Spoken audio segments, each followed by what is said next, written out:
सच्चिदानंद सुख का। नमः श्री वर्धमानाय निर्दोष कलिलात्मने सालोकानां त्रिलोकानां यद् विद्यादर्पणायते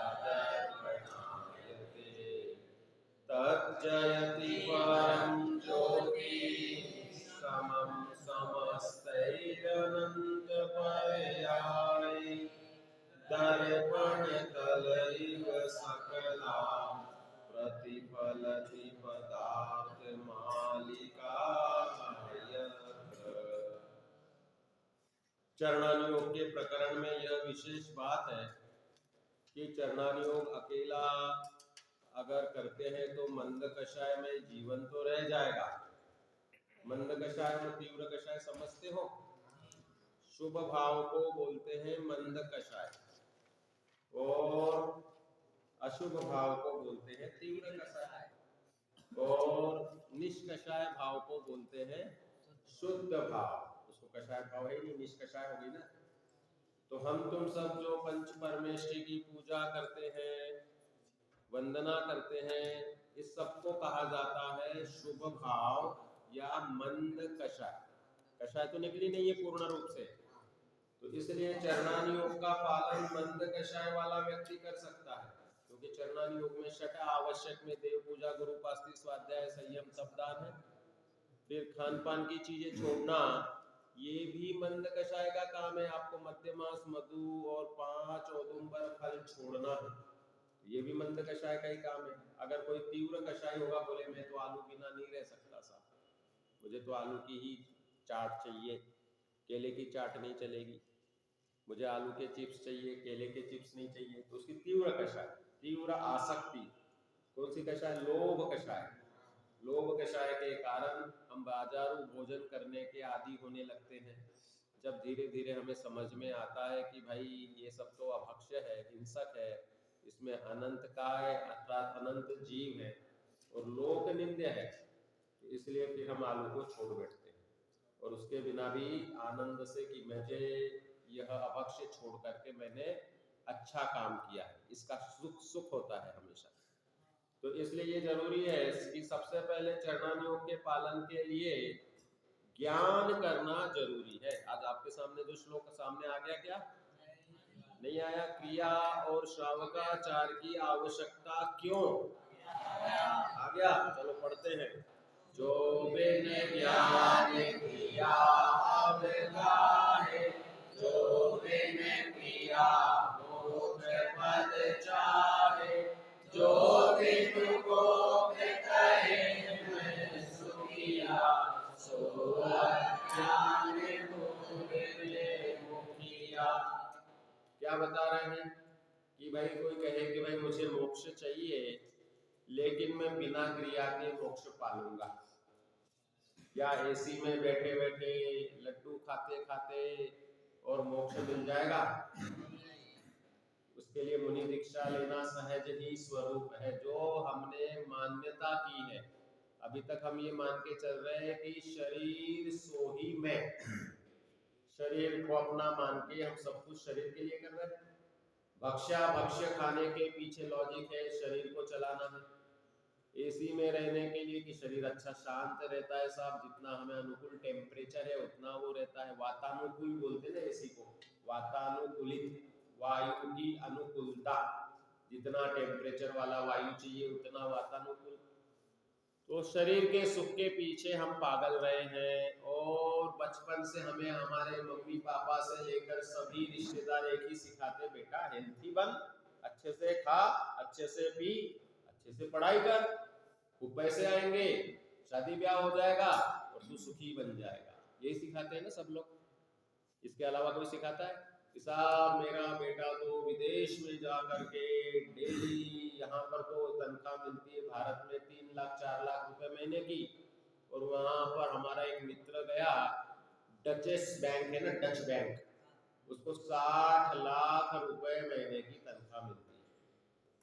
60 लाख रुपए लेकर के मैंने बोला तुम क्या करोगे भाई? हमारे प्रकाश छाबड़ा को जब 4 करोड़ रुपए जमा हो गए माइक्रोसॉफ्ट की सर्विस छोड़ के इधर आ गए भारत में।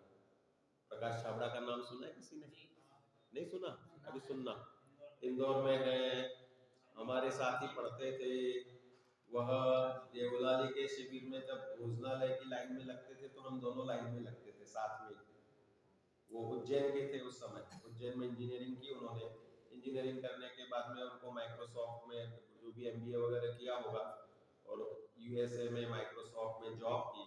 4 साल जॉब की, 4 करोड़ रुपए जमा हो गए और आकर के अब धर्म ध्यान में जीवन, बिजली तक नहीं चलाते, बहुत कम, छोटे से फ्लैट में रहते हैं, ब्रह्मचर्य से रहते हैं, पूरे समय स्वाध्याय ज्ञान ध्यान में रहते हैं और अपना अभ्यास करके उन्होंने जो माइक्रोसॉफ्ट सॉफ्टवेयर वगैरह थे तो उससे सब ये पीपीटीज वगैरह बने ना, जैन वो ऑर्ग करके, क्या है वो, जैन कोश ऑर्ग इस नाम से साइट है जिसपे आपको सभी प्रकार की जिनवाणी की पीपीटियां मिल जाएंगी।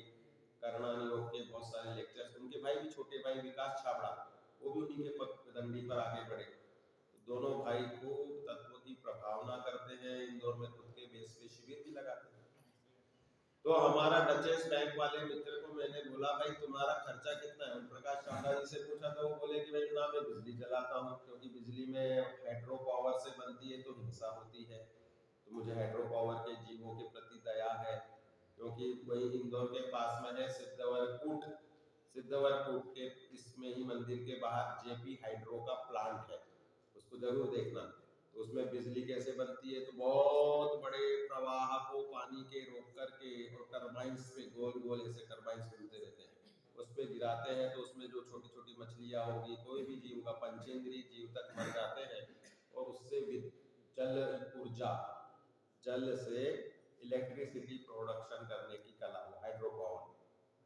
तो इस तरह हिंसा होती है, तो बोले कि हम बिजली कम से कम जलाते हैं और नहाना धोना पानी भी लिमिटेड यूज, कोई खर्चा है नहीं, बोले नियम पूर्वक संयम पूर्वक रहना है और खाने पीने में भी उचित रूप से जितनी आवश्यकता है उतना ही खान पान करना है। कोई विलासता का खर्चा नहीं, गाड़ी भी नहीं चलाते, 4 व्हीलर नहीं रखते, किसी प्रकार से कोई मतलब आवागमन आदि में, क्योंकि 4 व्हीलर में तो महाहिंसा होती है, उसको तो पलटा ही नहीं सकते। आपको देखिए चीटों का समूह, तो भी उसके ऊपर से जाना पड़ेगा, रास्ता एक गाड़ी आ गई दूसरी गाड़ी आ गई तो साइड में घास पे कर लेते एकदम से, कितने सारे घास के ऊपर पैर रखना, मतलब जैसे कोई गर्भिणी माता हो जिसके पेट में गर्भ हो, उसके ऊपर पैर रखने के समान पीड़ा घास को दबने से होती है। मरती नहीं है घास, उसको तकलीफ सहन करनी पड़ती है अपने जीवन भर में। घास के ऊपर गाड़ी पार्किंग करते हैं, कितनी हिंसा, उसमें रहने वाले छोटे छोटे कीड़े आदि सब मरते हैं। तो इसलिए यह छोटी सी चीज है चरणान योग की, कि हम संसार में अगर कुछ सोचते नहीं है और ऐसे ही चलते रह रहे तो पाप करते जा रहे। मनुष्य गति का स्वरूप ही ऐसा है कि सावध्य भोग होते हैं। सावध्य मतलब क्या होता है? हिंसा सहित, हिंसा हुए बिना भोग नहीं होगा। ये पंखे कितने लग गए अपने, भाई ये हॉल है तो इतने, आपने समझ लो 4 5 5 ये 15 पंखे लगे हुए हैं आपके हॉल में ना, और इधर दूसरी ओर 18 है, 18 है ना, तो और भी 20 22, जितना बड़ा आज हमारे पास 2 रूम किचन का फ्लैट है तो 2 रूम में पंखे लगे। अब हमारे पास में पैसा आया तो हमने 4 रूम किचन का ले लिया तो 4 पंखे हो गए, तो पाप बढ़ा कि नहीं बढ़ा? 4 एसी लगा लिए। तो इस तरह से जीवों के घात से हिंसा पूर्वक मनुष्य गति में भोग होता है। सबकी एक एक स्कूटी है, एक एक स्कूटर है, घर में जितने मेंबर उतने, तो उतनी गाड़ियां चलेंगी तो उतना आरंभ हुआ, उतना हिंसा हुआ। तो मनुष्य गति में जैसे जैसे हम विलासता को प्राप्त करते हैं पाप की वृद्धि होती है। इसीलिए सूत्र बनाना पड़ा अक्षत को। कौन सा अक्षत ने सूत्र बनाया? बहुआरंभ परिग्रहत्वात् नारकस्य आयुष। सही है क्या? चतुर्थ सूत्र में सूत्र दिया कि भाई जो ज्यादा आरंभ परिग्रह करेगा उसे नियम से नरकायु का आश्रय होगा, क्योंकि उतने गुना हिंसा उसकी बढ़ गई। इसलिए हमें ये ध्यान रखना चाहिए कि हमारा आरंभ परिग्रह सीमित होना चाहिए, सीमित करते जाओगे तो ही पुण्य पुण्य बनते जाएगा। तो प्रकाश छाबड़ा जी अपने लिए एक आदर्श प्रस्तुत करते हैं कि जब आपकी आजीविका अच्छी हो गई तो आपको निवृत्ति सोचना चाहिए। धन का सार धर्म है, इसलिए हमें धर्म करना चाहिए। ठीक है ना। आज भव्या के लिए एक कहानी सुनाएंगे अच्छी वाली।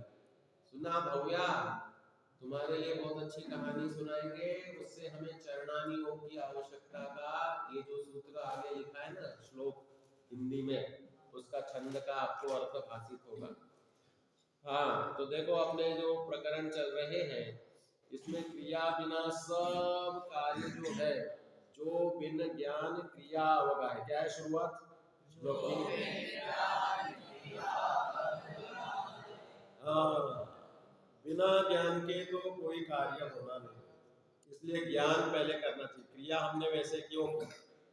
आपको मालूम है ये जो महर्षि व्यास थे ना, इन्होंने जिन्होंने महाभारत आदि अष्टादश पुराण की रचनाएं की है हिंदू में, ये जब गंगा स्नान के लिए गए तो इन्होंने अपने पैरों की जो समझ लो चप्पल, क्या बोलते हैं उसको, चरण पादुका, चरण पादुकाएं भाई रखना सुरक्षित। तो उन्होंने एक मिट्टी का ढेर, बालू का रेती रहती ना किनारे पे, उस ढेर में डाल के और उसके ऊपर ध्यान रहे इसलिए रेती का ढेर लगा दिया। तो उनने ऐसा किया तो वो और अपने नहाने चले गए। तो उनके शिष्यों ने देखा कि ये कोई विधि है साहब, विधि विधान का महत्व विशेष होता है। तो उनके शिष्यों ने भी अपनी अपनी चरण पादुकाएं रख करके और बहुत सारे ऐसे ढेर बना दिए। तो सब पूरे ढेरों में अब उनको अपनी चरण पादुका पहचानना ही कठिन हो गई। तो उनने देखा कि भाई संसार में मूर्खों की कमी नहीं है। भेड़ चाल जिस प्रकार भेड़ आगे बढ़ी और पर्वत से खाई में गिर रही है, देखते हुए भी सभी भेड़ें उसमें गिरती जाती है, क्योंकि उनके पास ज्ञान नहीं है, विवेक नहीं है। क्रिया तो है, जो देख रहे हैं वो करते जा रहे हैं। तो व्यास जी ने सोचा कि संसार इतना मूर्ख है, तो काल्पनिक रूप से ये सब अष्टादश ग्रंथों की रचनाएं कर दी और उसमें सब ये उनके अवतार वगैरह ऐसे बना बना के, और जो अशक्य चीजें हैं प्रत्यक्ष विपरीत है कि भाई हाथी का मुख को मनुष्य के मुख पर फिट नहीं कर सकते, प्राण निकले हुए व्यक्ति को पुनः प्राण संचित नहीं कर सकते, उबटन से बच्चा पैदा नहीं होता है कि भाई मेल से वह पैदा कर दिया। तो इस तरह की काल्पनिक बातें लिख लिख के बहुत सारे पुराणों की रचना हो गई। तो इसलिए यह निश्चित है कि विवेक और ज्ञान के बिना अंधश्रद्धा कोई काम नहीं करता। आपको हम ये नहीं कहते कि जैन धर्म ही पढ़ो, हम कहते हैं कि संसार में जितने धर्म हैं सब पढ़ लो और फिर सच्चा झूठा का निर्णय करोगे तो एकमात्र सच्चा धर्म जैन धर्म प्रतिभाषित होगा। देवी देवताओं के निर्णय करो आप कि सच्चे देव और झूठे देवों में क्या अंतर है। काल्पनिक देवों में जिनकी सत्ता ही सिद्ध नहीं होती, ऐसे काल्पनिक देवों की सत्ता को जीव अनादि से पूछता आया है। इसलिए ग्रहित मिथ्यात्व का त्याग बिल्कुल हमें कट्टरता से होना चाहिए, पक्का होना चाहिए। तो आज हम जो आपको घटना बता रहे, कहानी बता रहे हैं, वह इसी तरह की भाई अपने वैभव को ज्ञान बिना जीव संसार में कैसे गोते खाता है, इसी की कहानी बताते हैं। क्योंकि जीव का स्वभाव है ज्ञान, जीव का स्वभाव है सुख और जीव का स्वभाव है शक्ति। तीन स्वभाव बता दिए मैंने, ज्ञान, शक्ति और शक्ति को वीर्य कहते हैं, और सुख स्वभाव और दर्शन स्वभाव ज्ञान के साथ साथ अविनाभावी मिलता ही मिलता है, जो केवल दर्शन है।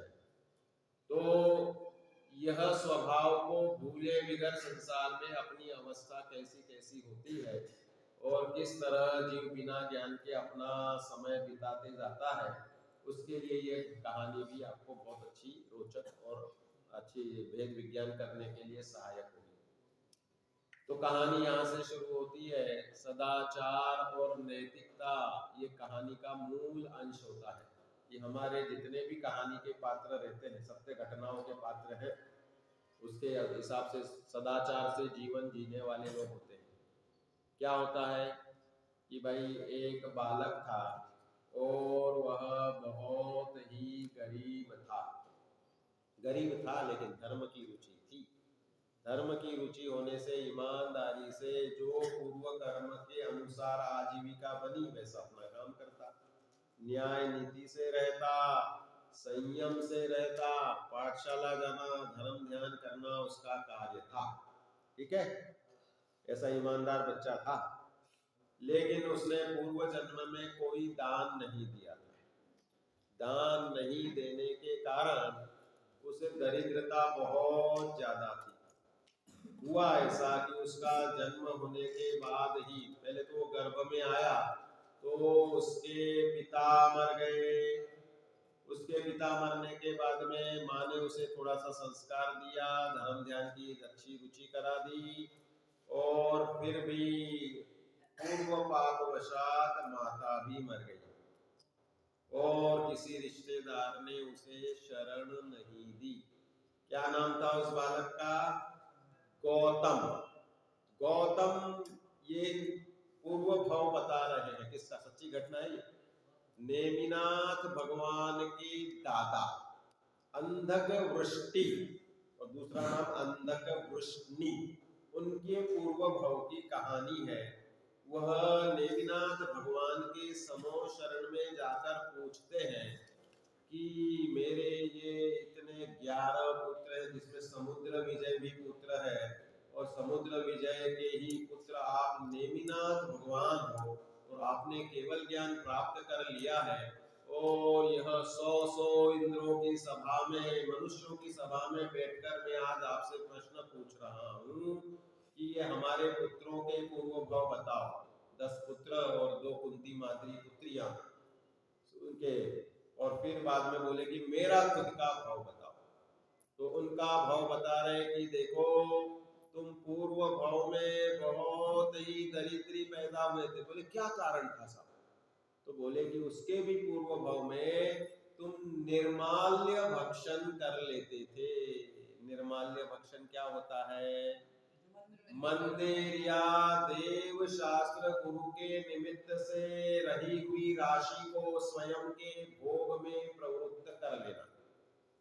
भाई आप यहाँ पर आए हो, दान दातारों ने आपके लिए छड़ी लगा दी कि अरे जिनवानी को पढ़ने के लिए बालक आ रहे हैं, हम उनके लिए सब सुविधा देंगे। एक एक बालक के लिए लोगों ने कितने, आपके 31,000 लेते साल भर के, कितने ऐसे दान राशि लिखवाई भी, अच्छी दान की भावना थी।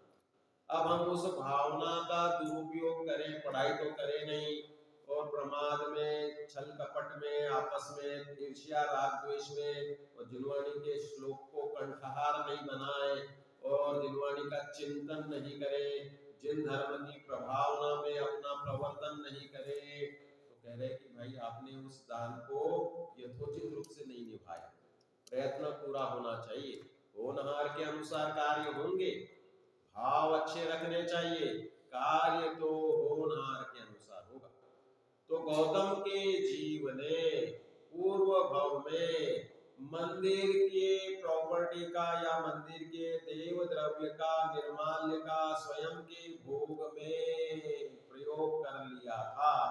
उसके फल में वह ऐसे निरव दरिद्री, बिल्कुल पूर्ण दरिद्री, माता मर गई, पिता मर गए, और थोड़े से धर्म के संस्कार जरूर दिए।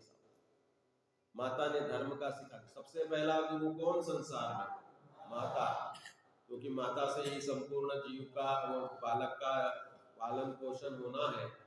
फिर पिता, माता पिता, जिन माता पिता ने अपने बालकों को इस धर्म की पढ़ाई के लिए भेजा, मानो उन्होंने करोड़ों का दान उन्हें दिया है। कहाँ लिखा है? मार्ग प्रभावना भावना, रत्नकरण श्रावकाचार, पेज नंबर लगभग 278 है भावना अधिकार में। षोडश कारण भावनाएं लिखी ना सदाशिव दासी ने।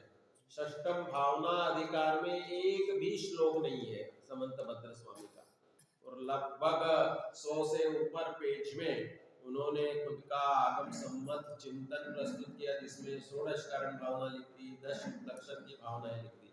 उसमें मार्ग प्रभावना भावना में लिखते, जो माता पिता अपने बालकों को इस धर्म क्षेत्र के अच्छे पढ़ाने में भेजते हैं, उन माता पिता ने उन बालकों को करोड़ों का दान दिया। ऐसा इतनी महिमा करते हैं। तो इसलिए ये भाव भाव के अभाव करने वाली पढ़ाई मिली है, इसमें प्रवर्तन करना। तो वह गौतम दरिद्री बालक सदा अनाथ होने के बाद में भोजन, मनुष्य गति में सबसे बड़ी चीज क्या है? अन्न, आहार ढकेले पहाड़।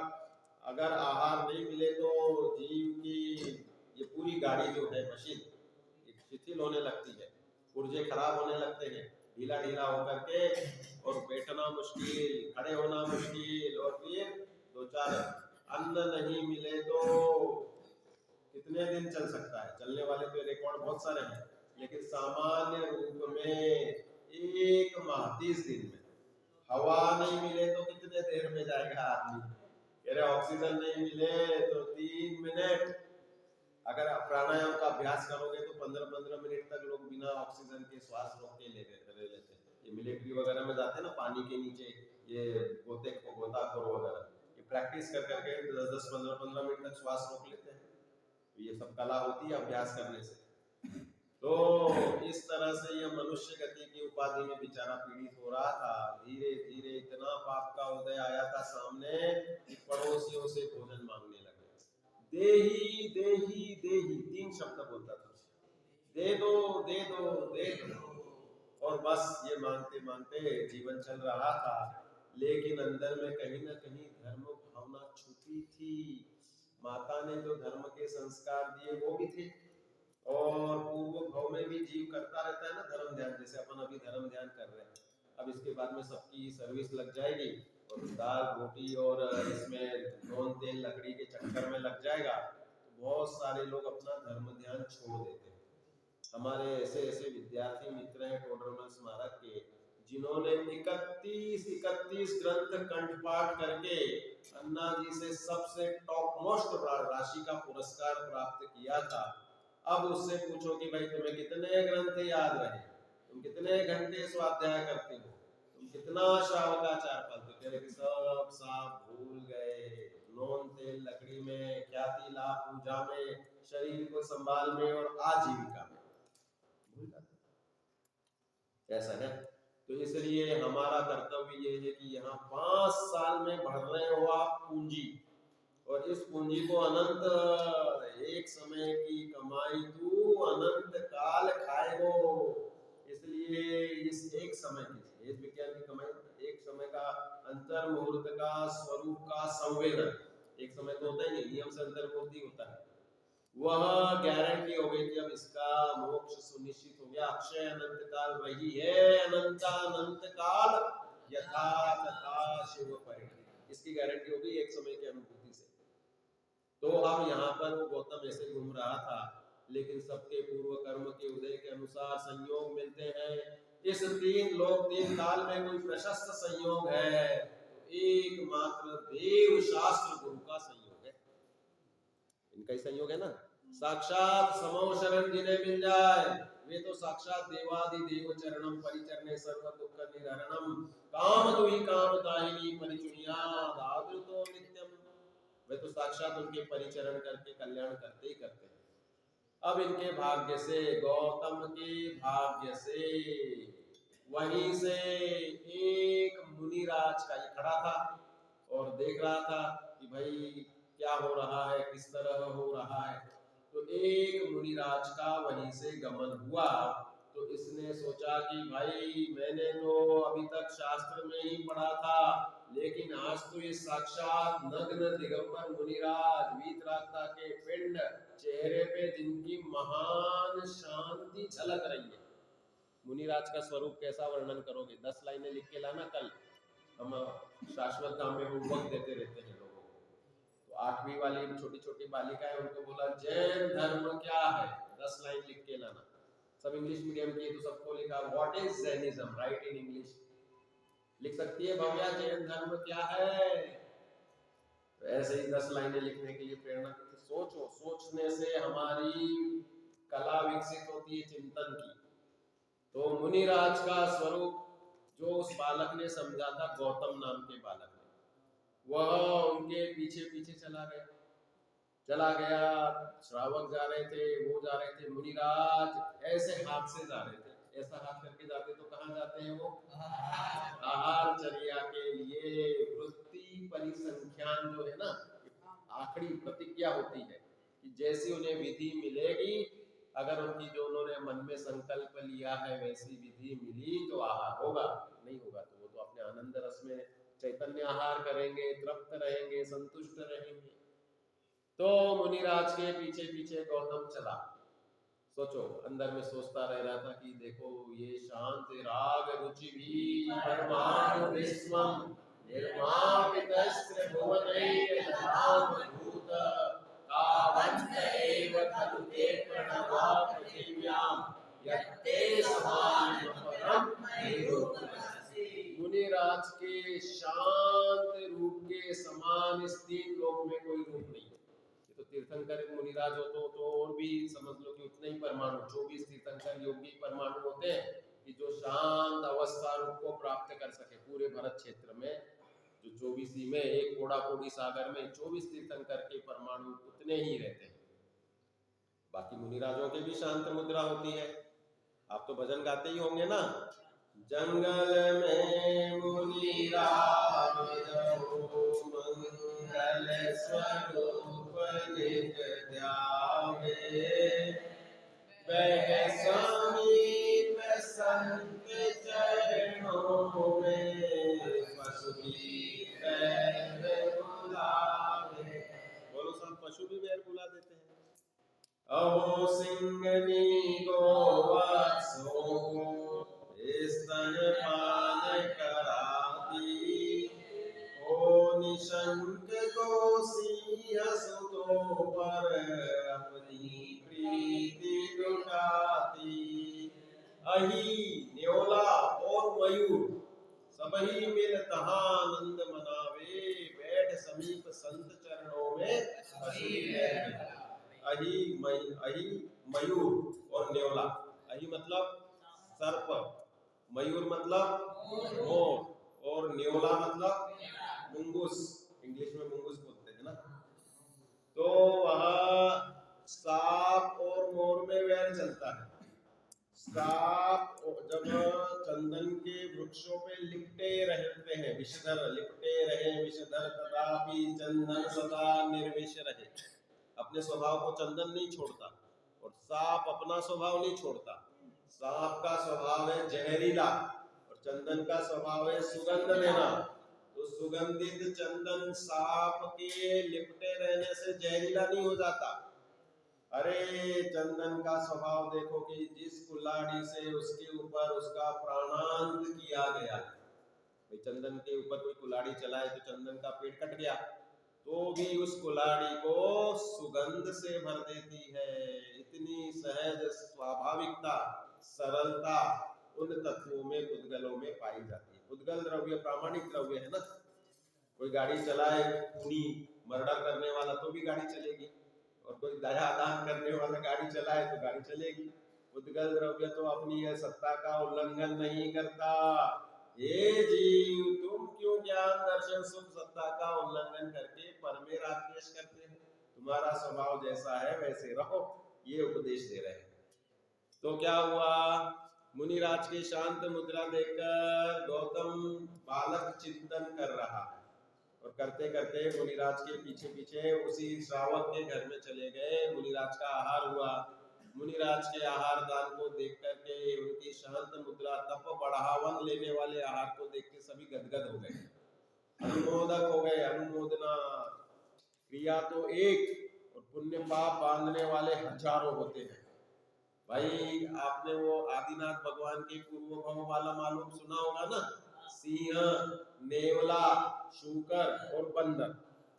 पूर्व में जैन थे चारों मनुष्य गति में, लेकिन एक क्रोधी, एक मानी, एक लोभी और एक मायावी, चारों दशाएं के पापी थे और उस पाप के उदय में तिर्यंच गति में आ गए। लेकिन जैन धर्म के संस्कार, इसलिए बोलते संस्कार पक्के दो। आपके लिए श्लोक है ना सूत्र पाहुड़ का, डोरा सहित सुई नहीं होती गिरे चाहे वन पवन, संसार सागर पार हो, जिन सुख के लायक श्रवण। भाई सुई है, सुई दिखेगी क्या इधर गिरेगी तो? अगर लंबा चौड़ा डोरा लगा दो तो वन में गिर जाए तो भी दिख जाएगी। ये तो महल है, ये तो भवन है। तो इसलिए आगम रूपी सूत्र में जिसने संस्कारित कर लिया है अपना आत्मा, इसलिए कंठपाठ करना, जितने ज्यादा ग्रंथ कंठपाठ करके और उसका चिंतन मनन घोलन करोगे, दिन रात स्वाध्याय का पुण्य बंधेगा। रात्रि में नींद खुल जाए तो क्या चलनी चाहिए? हमको गाथाएं चलनी चाहिए, छड़ाला चलनी चाहिए, पद्य चलने चाहिए, तो उससे अपने परिणाम निराकुल शांत होते हैं। इसलिए आलंबन के लिए कंठपाठ जैसा आलंबन नहीं है। इसलिए आपको एक एक ग्रंथ, जब द्रव्य संग्रह चल रहा है द्रव्य संग्रह कंठपाठ कर लो, रत्नकरण चल रहा है रत्नकरण कर लो, छड़ाला चल रहा है छड़ाला कर लो। आपके कंठपाठ के लिए, अनुमोदन के लिए पुरस्कारों की बहुत सारी घोषणा करने वाले श्रेष्ठी भी है। हम भी अपनी तरफ से, हमारी मम्मी जी रहती है तो सबसे यही काम रहता है, शाश्वत धाम में हो, आत्मार्थी में हो, सब बालिकाएं जो जो याद किया है सुनाइए, और वो अपने हिसाब से कोई ना कोई पुरस्कार देंगी ही देंगी। तो इस रूप में कंठपाठ, कंठ की विद्या की महिमा विशेष है। जब आपके मुख से हम जिनवानी सुनते हैं तो हमें लगता है कि देखो कितना सार्थक जीव के साथ हम बैठे हैं, जो जिनवानी को अपने हृदय में समाये हुए है। तो इसलिए कंठपाठ की महिमा विशेष है। तो गौतम, अब गौतम का देखो कैसे कंठपाठ करता है वो। वह पहले तो लिखते हैं उसमें हरिवंश पुराण में कि जन्मांतर में भी न मिलने वाला मधुर सरस भोजन उसने उस श्रावक के घर में खाया। श्रावक ने मुनिराज को आहार दे दिया, मुनिराज चले गए, तो अब जो भी साथ में आए उनको भी बोला भाई भोजन करिए आप यहाँ पर, और उसको भोजन दिया। तो वह गौतम गदगद हो गया कि अरे इतना मैंने जन्मांतर में कभी पेट भर के इतना सुंदर सरस आहार नहीं खाया, और यह मुनिराज के निमित्त से मुझे मिला। तुरंत भोजन करके वही पहुंचा मुनिराज के पास और बोले महाराज मुझे आप जैसा बना दीजिए। बोलो साहब, मुनि दीक्षा के भाव आ जाते हैं।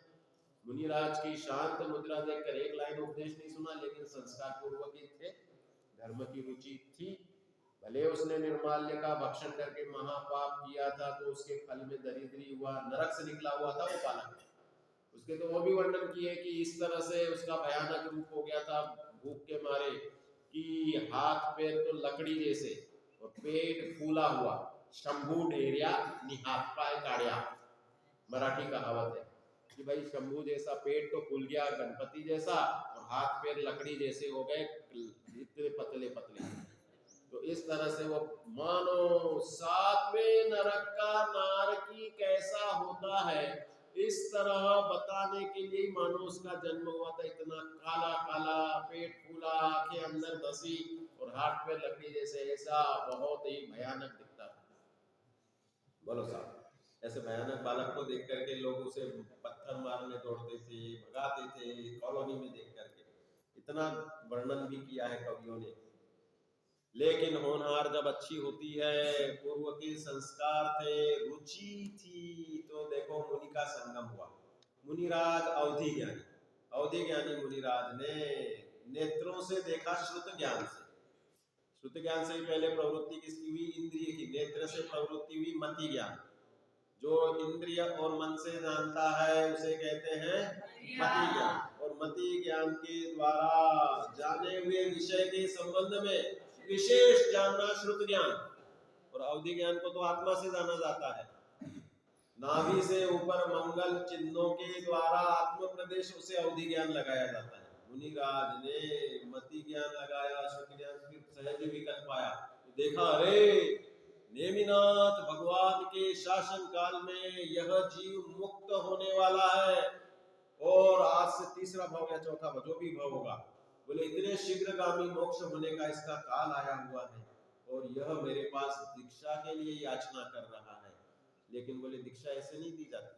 बोले तुम यहाँ मेरे साथ में रहकर अध्ययन करना, बिना, क्या सूत्र लिखा आपका, श्लोक पढ़ो।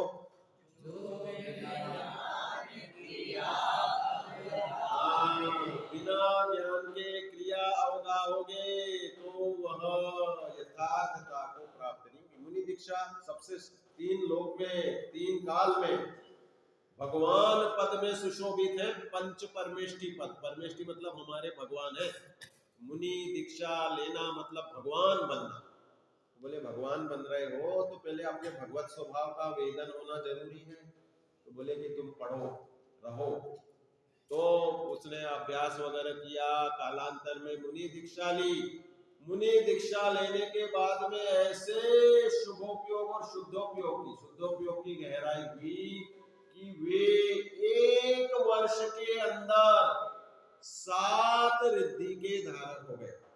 अनेक रिद्धियां उन्हें प्रकट हो गई। जहां खाने के भी लाले पड़ते थे उस भाव में, उसी भाव में वे कौन सी रस रिद्धि के धारक हो गए। उसमें दिया ना, क्या है, मधु श्रवंतो अप्य घृतम श्रवंतो।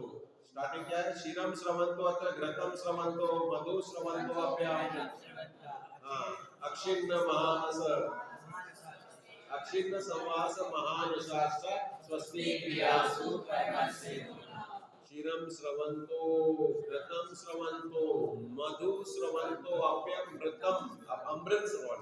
बोलो साहब, सूखा सूखा भोजन आपने हाथ में डाला, वह तुरंत ही क्षीर का, सबसे संसार में प्रिय भोजन क्या है, क्षीर।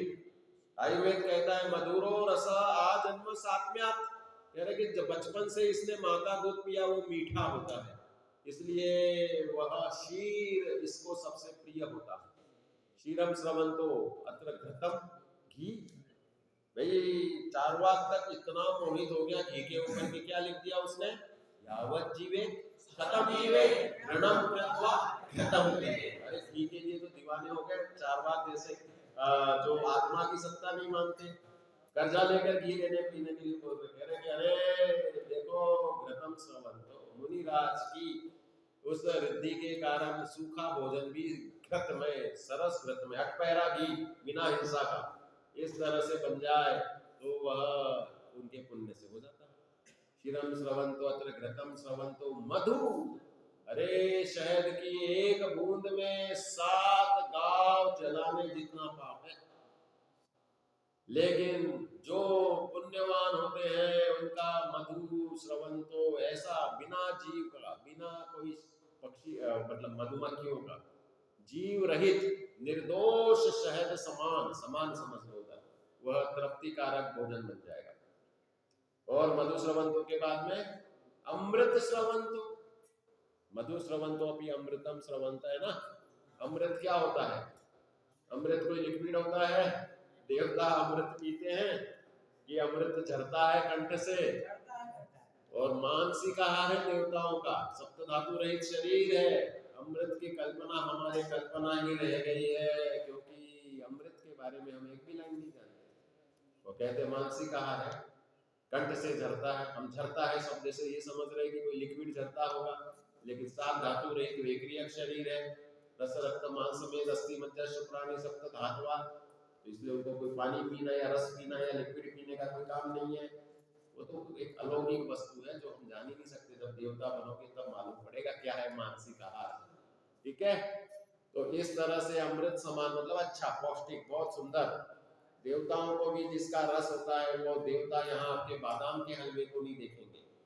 यहाँ मध्य लोक के कोई वैभव रस रक्त मांस में घृणित पदार्थों में उन्हें कोई किसी वैभव की आसक्ति नहीं होती, ढूंढते तक नहीं है। नहीं तो वे अंदर चाहे तो हजारों लोगों को देख सकते, भोग सकते, लेकिन वो किंचित नहीं भोगते, क्योंकि उनकी जो देवांगना है वो वैक्रियक देवांगनाएं होती है, और उनके भोग होते हैं वो सब अलौकिक होते हैं, मध्य लोक के मनुष्यों के द्वारा संभव नहीं ऐसे भोगों को वो भोगते हैं। इसलिए देवताओं को किंचित भी आपके भोगों की लालसा नहीं, ठीक है। तो इस तरह से वह रिद्धिधारी मुनिराज बन गए, जो उसी भाव में इतना दरिद्री और उसी भाव में मुनि दीक्षा के बाद तपस्या करके इतने महान रिद्धियों के धारी हो गए और वहां से फिर वे समाधि मरण करते हैं। वह जो मुनि, जो उनके गुरु थे, सुब्रत मुनि राजा कोई नाम है, जहां 22 सागर की आयु प्रमाण वे जाते हैं ग्रेवियक में, वहीं पर बोलो गुरु की बराबरी कर ली शिष्य ने, उसी स्वर्ग में ग्रेवियक में जाकर देव बनते हैं। वहां से अंधक वृष्टि नेमिनाथ भगवान के दादा बन के जन्म लेते हैं और अपने पोते के समोशरण में पूछते रहते हैं सबके पूर्व भाव, और अपना पूर्व भाव जानकर वे मुनि दीक्षा लेते हैं और मोक्ष को प्राप्त होते हैं। इसलिए क्रिया के पीछे ज्ञान जरूरी है। फिर आगे क्या दिया, आगे पूरा भी श्लोक पूरा करते हैं ना, जो बिन क्रिया मोक्ष पद चाहे। पहले तो ज्ञान के बिना क्रिया जीरो, ज्ञान नहीं है तो क्रिया बेकार हो गई आपकी। आपको लॉजिक ही नहीं पता कि भाई हम आलू क्यों छोड़ रहे हैं, हम रात्रि भोजन क्यों छोड़ रहे हैं, श्रावकाचार क्यों पाल रहे हैं, लॉजिक ही नहीं मालूम। इनने छोड़ा सो हमने छोड़ दिया। कह रहे ठीक है, तुमने देखा था कि छोड़ा तो पाप से तो बचे, लेकिन जब लॉजिक मालूम पड़ जाएगा कि अरे मैं इतना महान कर रहा हूँ, काम कर रहा हूँ, रात्रि भोजन रात्रि जल छोड़ के, एक एक बूंद में इतने असंख्यातों तरस जीव गिरते रहे, ऐसा रात्रि का काल है। अल्ट्रा वायलेट रेडिएशन वाले हमारे सब पढ़ रहे हैं ना, फर्स्ट ईयर वाले विशेष, कि भाई विशेष पढ़ रहे हैं ना, विशेष कि भाई सब गोष्ठी में बोलेंगे तो बताएंगे आपको सामान्य श्रावकाचार में किस प्रकार से रात्रि भोजन त्याग से गुण लागू होता है। गुण क्या है भाई, हमें लॉजिक तो चाहिए पूरा डिटेल। तो इस तरह से एक एक चीज में हमारे जैन दर्शन के श्रावकाचार में कितना तो स्वास्थ्य भरा पड़ा है, कितना तो जीव दया भरी पड़ी है, कितनी तो मोक्ष मार्ग के लिए अनुकूल शुभ भावना भरी पड़ी है। श्रावकाचार क्यों पालना चाहिए, इसका भी आगे सब विवेचन आएगा। तो कहने का मतलब यह है कि जब तक आपकी गहराई उस ज्ञान में आत्मा के पीछे नहीं होगी, तब तक वह यथार्थ क्रिया नहीं होगी। तो ज्ञान के बिना क्रिया नहीं, और बिना क्रिया के कोई मोक्ष पद चाहे तो कह रहे कि भाई मोक्ष पद क्रिया के बिना नहीं मिलता, क्योंकि प्रैक्टिकल का नाम क्रिया है। जब मैंने जाना मैं आत्मा हूँ, तो आत्मा में लीन होना है, आनंद रस का पीना है, तो अपने आप क्रिया पलती है। जो बिनु मोक्ष कहे में सुखिया, बिना मोक्ष के कोई कह दे कि देखो मेरे पास में इतने सारे सब चीजें नोटे, इतने सब व्यवहार है, तो कह रहे कि भाई परमानेंट रहेंगे क्या, वो तो जाएंगे कभी ना कभी, तुम जाओगे या फिर वो छोड़ चला जाएगा। पाप का हो जाएगा तो वैभव चला जाएगा, और पुण्य का उदय रहेगा तो वैभव तो रह जाएगा, लेकिन आयु तो पूरी नहीं होगी। क्या आयु तो नियम से होगी, सबके 100 साल सुनिश्चित है, और आजकल तो 100 साल भी नहीं मिलते। कैसे कैसे वीडियोस आने लग गए, 22 साल की लड़की मर गई नृत्य करते करते जैन समाज की, हार्ट अटैक साइलेंट से। तो इसलिए आयु की अल्पता को देख करके सदा मैं ज्ञाता दृष्टा और एक सुखमय आत्मा हूँ, ऐसा भान रखना चाहिए। मरने के लिए प्रति समय तैयार रहना, और यहाँ से मरने के बाद में नियम से समो शरण आदि अपने कर्तव्यों में आगे जाना है। इसलिए कह रहे हैं कि ज्ञाता दृष्टा बना और अपने चैतन्य का निर्णय करने में प्रमादी नहीं रहना।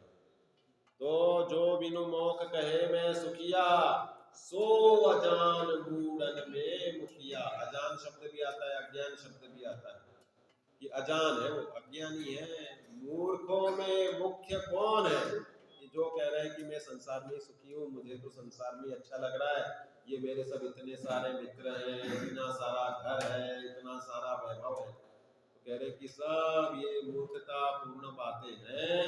तुम तो ज्ञानानंद स्वभावी आत्मा के आश्रय में अक्षय अनंत काल परमानंद सुखी रहोगे, तो वास्तव में वह सुख है।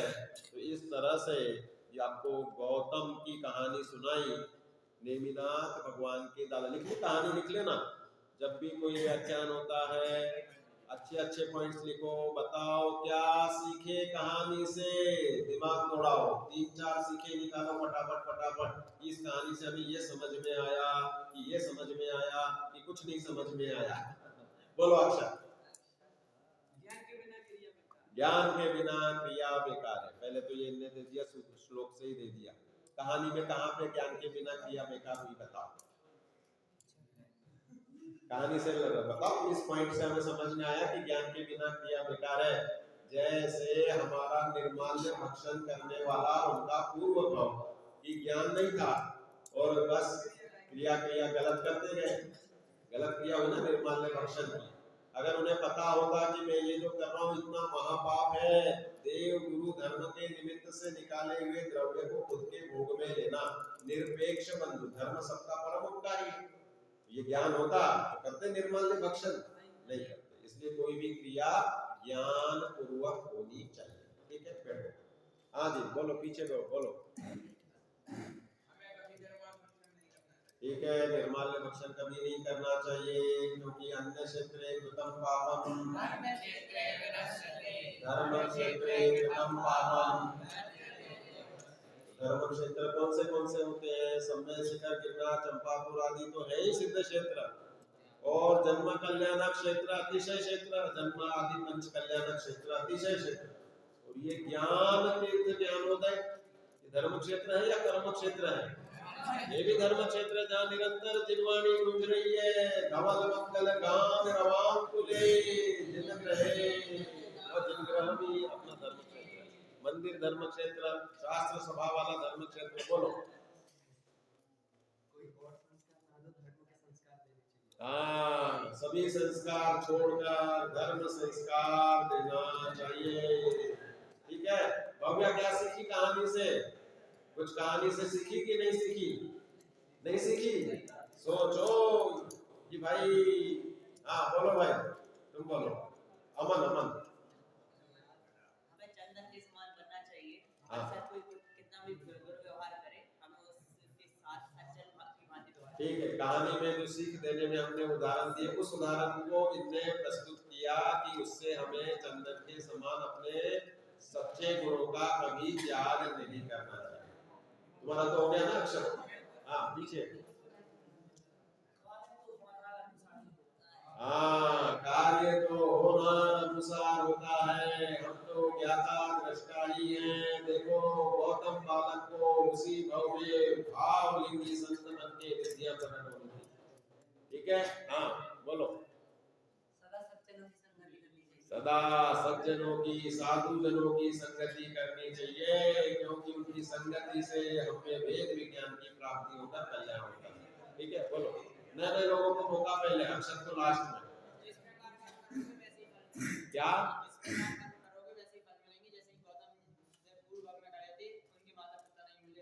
बिल्कुल बिल्कुल, बहुत सुंदर कर्म सिद्धांत बताया। पूर्व में किए हुए खोटे कर्म से माता पिता रहित ऐसे गौतम का वह जन्म मतलब भाव भी था। ठीक है, हाँ बोलो अब अक्षर आखिरी। हाँ, कितनी खतरनाक बात बोली, फिर से बोलो एक बार। सबके लिए प्रेरणास्पद बात है। क्या बोल रहे हैं? यदि हम हॉस्टल में रहकर जिनवाणी का अध्ययन नहीं करेंगे तो वह भी निर्माल्य भक्षण के समान। वाह, बोलो कितनी खतरनाक बात कही। यदि हम हॉस्टल में रहकर जिनवाणी का अध्ययन नहीं करेंगे तो वह निर्माल्य भक्षण के समान दोषप्रद होगा। बहुत माइक्रोस्कोपिक और गहरी बात इन्होंने सबके प्रयोजन की ग्रहण की। बहुत ही अच्छा सार्थक इन्होंने वाक्य बोला है।